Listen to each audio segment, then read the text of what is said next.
forward.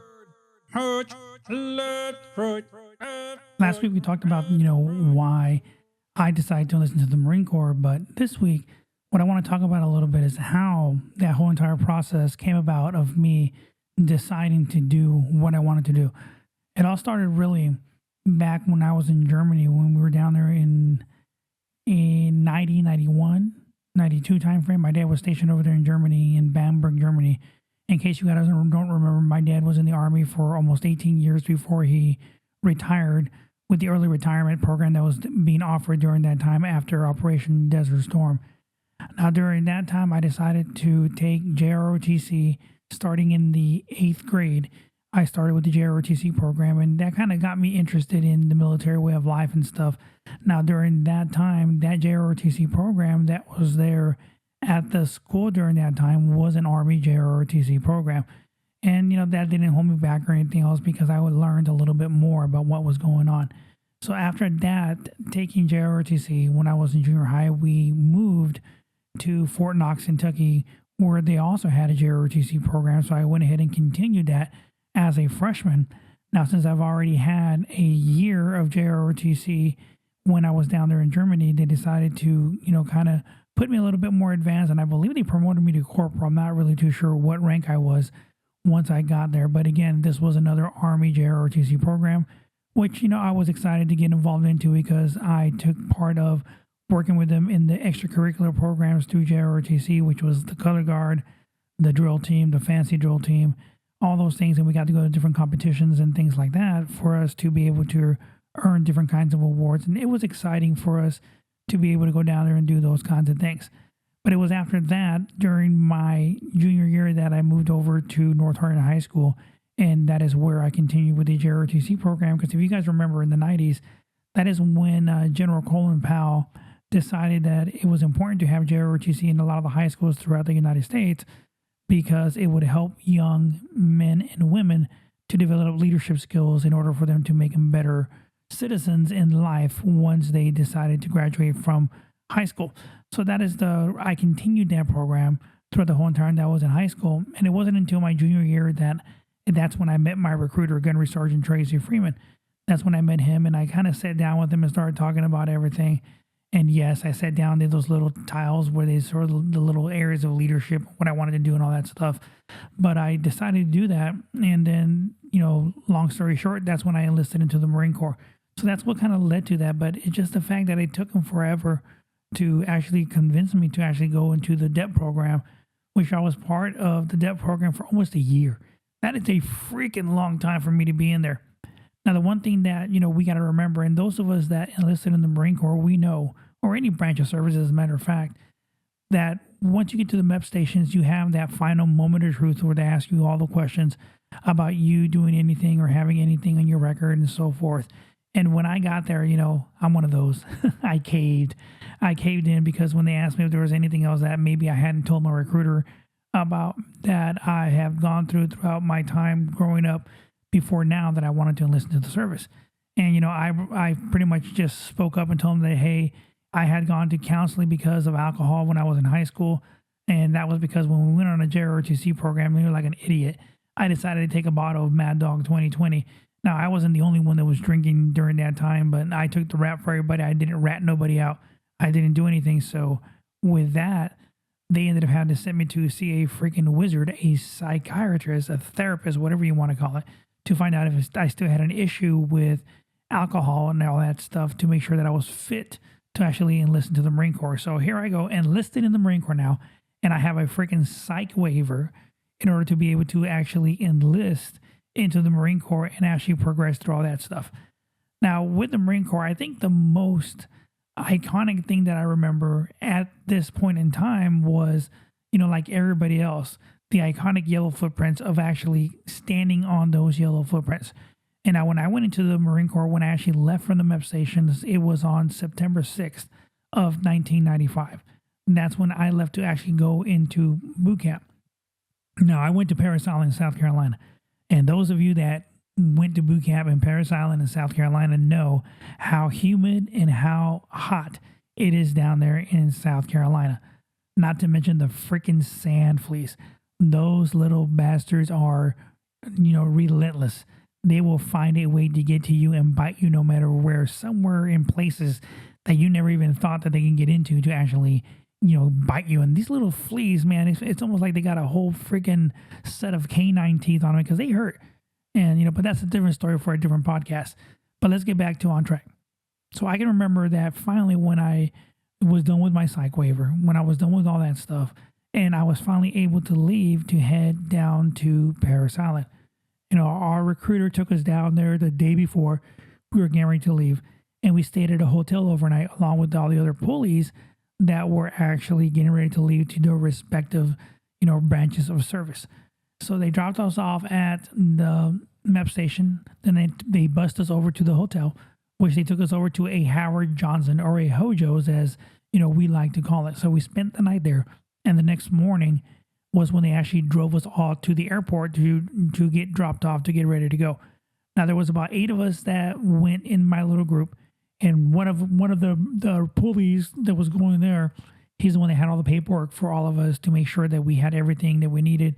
So once we got down there to recruit training, we can just give it to the drill instructors or the processing center to ensure that we were ready to go and get processed to get into our designated platoons to go ahead and start recruit training. Now, the plane ride for me, it wasn't extremely bad, but, it kind of makes you think, okay, now I'm going.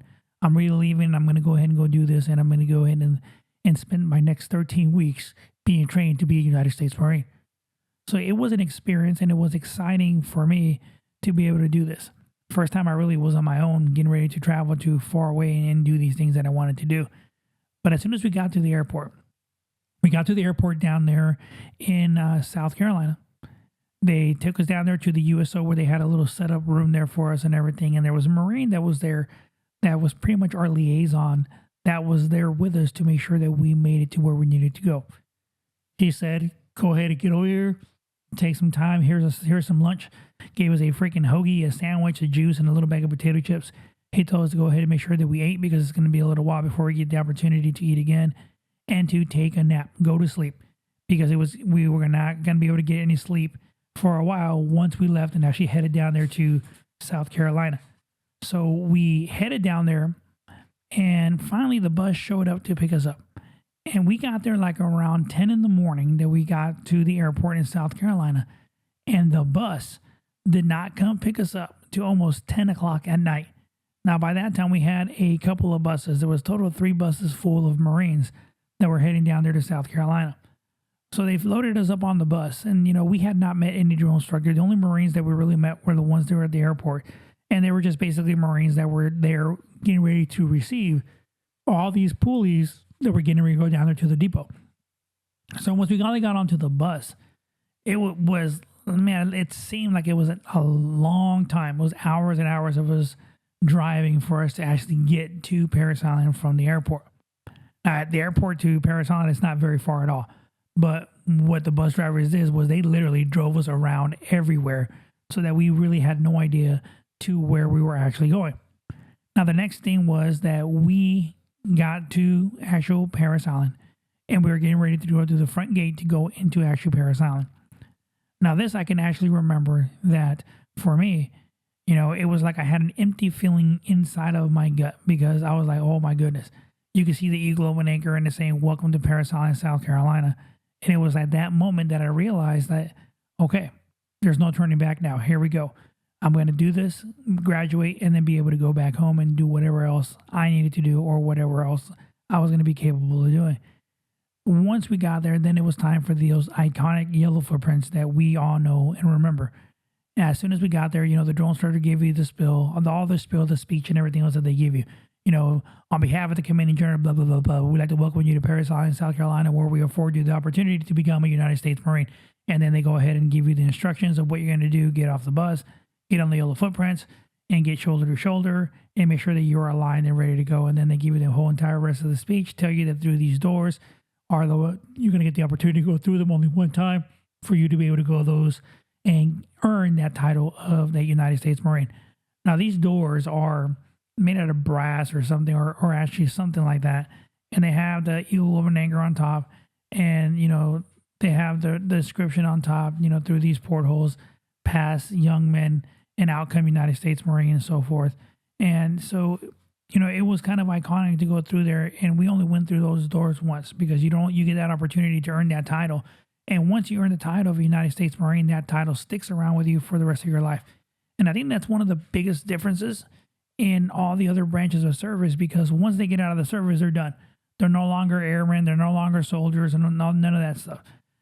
For us, that title sticks with you for the rest of your life. You will always be a United States Marine because that is something that you earn and it's never going to go away.